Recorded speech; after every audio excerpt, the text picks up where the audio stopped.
আমাদের স্কুল যে লোকেশনে আছে এখানে মানে চন্দ্রবোড়া কামড়েছে এটা আমরা ভাবতেই পারছি না। তো ওর যে কাট বাইট মার্ক যেটা ছিল সেটা দেখার পরে কনফার্ম করি যে ওটা কোনো রাসেল ভাইপারের কামড় নয়।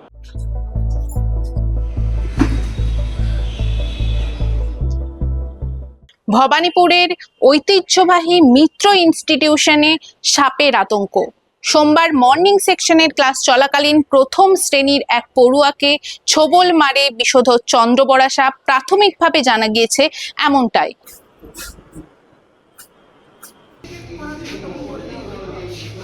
ওর বক্তব্য অনুসারে ও কিন্তু সাপ ঠাপ কিছু দেখেনি।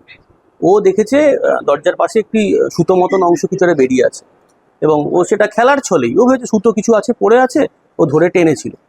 টানতে ও সেটা সাপও দেখেনি। তারপরে দেখেছে বাঁ হাতের উপরে একটা দুটো বাইটের দাগ। ঠিক আছে, এইটা হচ্ছে ওর ভার্সান। এবার ঘটনাটা ঘটেছে প্রাইমারি সেকশানে মর্নিংয়ে। আমরা ডে সেকশানের আমরা স্কুলে ঢুকেছি ওই 11টার কাছাকাছি সময়। ঢুকে এই ঘটনাগুলো আমরা জানতে পাই। তারপরে আমি যখন বাচ্চাটির সঙ্গে দেখা করতে যাই হসপিটালে পিজিতে যখন যাই, ওকে আমি জিজ্ঞাসা করি এবং এই ভার্সানগুলো আমি তখনই ওর থেকে জানতে পারি। আমি ডাক্তারবাবুর সঙ্গে কথা বলে যেটা বুঝেছিলাম, চন্দ্রবোড়ার ছোবল বলে ওরা সন্দেহ করছেন। পড়ুয়াকে সাপের কামড়, উদ্বেগে শিক্ষকেরাও। এখন কেমন আছে সেই ক্ষুদে পড়ুয়া? বাচ্চাটি ভালো আছে, স্থিতিশীল, কোনো অসুবিধা কিছু নেই, কিন্তু ও এখন হসপিটালাইজড আছে। ওকে ডাক্তারবাবুরা অবজারভেশনে রেখেছেন। এক্ষুনি হয়তো ছাড়বেন না, 2-1 দিন বাদে হয়তো ছাড়বেন, কিন্তু এখন বাচ্চাটি ঠিকঠাক আছে। ঘটনার পর থেকেই তন্ন তন্ন করে সাপের খোঁজ করছেন বন বিভাগের কর্মীরা। সাফাই অভিযান চালাচ্ছে পুরসভাও। এরকম এলাকায় চন্দ্রবোড়ার মতো সাপ কি করে এলো তা নিয়ে রীতিমতো ধন্দে এলাকাবাসীরাও। আজকে কিছু দেখিনি সেরকম কিছু, এখানে সব করিয়ে দিলাম, সেরকম কিছু দেখতে পাইনি।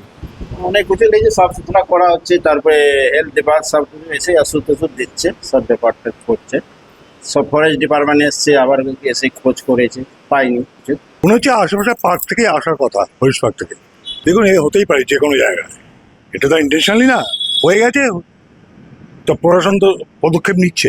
এটা পুরোপুরি বলতে গেলে অ্যাক্সিডেন্ট, এটা পুরোপুরি। কারণ কি আমার দোকান প্রায় 12 বছর হতে যাচ্ছে, মানে এরকম ঘটনা শোনাই যায় না এখানে। 15 আগস্ট মানে 14ই আগস্ট আমাদের ক্লাব যেখানে আছে সেখানেও নাকি একটা সাপ এটা বেরিয়েছিল চন্দ্রবোড়া নাকি নামে। তো ওখানে বন বিভাগ থেকে এসে ওই সাপটাকে ধরে নিয়েও গেছে। এখন থেকে অনেক অনেক জায়গায় শুনছি যে সাপ বেরোচ্ছে। অ্যাকচুয়ালি এখানে অনেক জায়গায় বন্যা টন্যা জল উঠছে, সাপের ঘর টর ভেঙেছে, আসছে। এটা স্কুলের মধ্যে সাপ তাহলে এলো কি করে? রহস্য বাড়িয়ে দিয়েছেন পড়ুয়ার এক আত্মীয়। আমি নিজে একজন সর্ববিষরক এবং ওয়াইল্ড লাইফ নিয়ে কাজ করি। তো আমি কালকে তো প্রথমে যখন এখানে আসি তখন যেটা জানতে পারি যে ওকে চন্দ্রবোড়া সাপে বাইট করেছে। তো সেটা ডাক্তারের সাথে কনসাল্ট করার কোনো সুযোগ হয়নি বা ওকে দেখারও সুযোগ হয়নি, সেহেতু সেটা আমি বিশ্বাসও করেছিলাম। কিন্তু পরবর্তীকালে যখন আমি নিজে ওকে দেখি এবং ডক্টরের সাথে কনসাল্ট করি, তো ওর যে বাইট মার্ক যেটা ছিল সেটা দেখার পরে কনফার্ম করি যে ওটা কোনো রাসেল ভাইপারের কামড় নয়। ওটা সম্ভবত কোনো কি বলবো বিষাক্ত জাতীয় পোকা বা ওই টাইপের কোনো জিনিস, যেটা আমরা তেঁতুলের বিছা বলি বা ওই তেঁতুলের বিছের মতো আরেক রকমের বিছা হয়, তো ওই টাইপের কোনো জিনিসের কাটমার্ক। অতএব প্রশ্ন উঠছে, তাহলে পড়ুয়াকে হাসপাতালে আনার পর চন্দ্রবোড়ার ছোবল বলে সন্দেহ করা কেন হচ্ছিল? আর তা যে চন্দ্রবোড়ার ছোবল নয় সে ব্যাপারে পড়ুয়ার আত্মীয় নিশ্চিত হচ্ছেনই বা কি করে?